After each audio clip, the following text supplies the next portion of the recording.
శ్రీమంతుడు కాంబినేషన్లో మరో సినిమా అనేసరికి మహేష్ అభిమానుల ఆనందానికి అంతే లేకుండా పోయింది.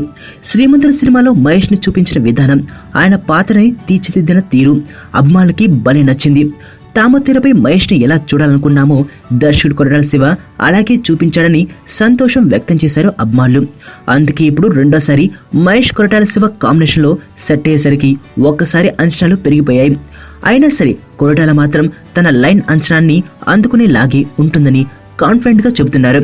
అదొక పెద్ద సబ్జెక్ట్ అని, మహేష్ అందులో మరింత స్టైలిష్ గా కనిపించబోతున్నాడని ఇటీవల మీడియాతో చెప్పుకొచ్చారు. అయితే ఆ సబ్జెక్టు ఏంటనేది మాత్రం ఆయన బయటికి చెప్పలేదు.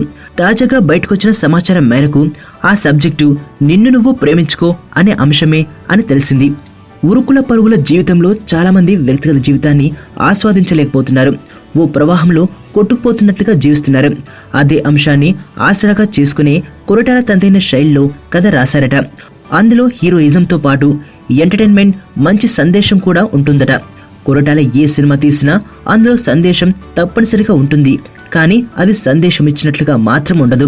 సినిమా కథలోనే ఆ సందేశాన్ని కలిపేస్తుంటారు. అక్కడే ఆయనలో సత్తా కనిపిస్తుంది. మహేష్ తో తీయబోయే సినిమా కూడా అదే ఫార్మాట్ లోనే ఉంటుందని తెలిసింది. మహేష్ సినిమా బయటకు వచ్చాక ప్రతి ఒక్కరూ లవ్ యువర్ సెల్ఫ్ అంటూ జీవితాన్ని గడిపేస్తారేమో చూడాలి. లైఫ్ లో చాలా మందిని కలుస్తుంటాం. ఎప్పుడో ఎక్కడో ఎవరో ఒకరు కనెక్ట్ అవుతారు. కానీ నా దరిద్రానికి ఇద్దరు కనెక్ట్ అయ్యారు.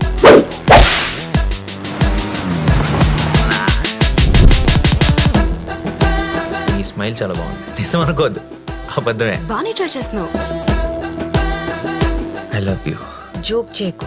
ఏంటి, నన్ను ఫాలో అవుతున్నావా? నువ్వే స్కూటీ పాడైపోయిందని అబద్ధం చెప్పి నన్ను ఫాలో అవుతున్నావేమో అని నా